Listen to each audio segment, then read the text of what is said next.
Всем добрый день, точнее ночь. Это вопрос Octavia A5.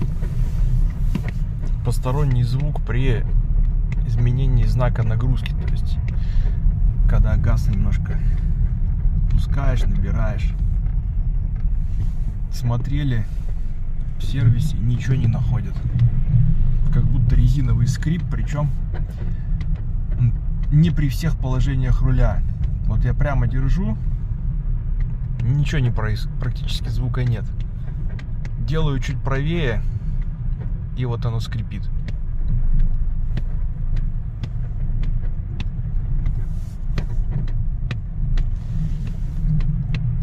Делаем налево, звука нет совсем. Сейчас опять сделаю чуть правее, опять будет скрипеть.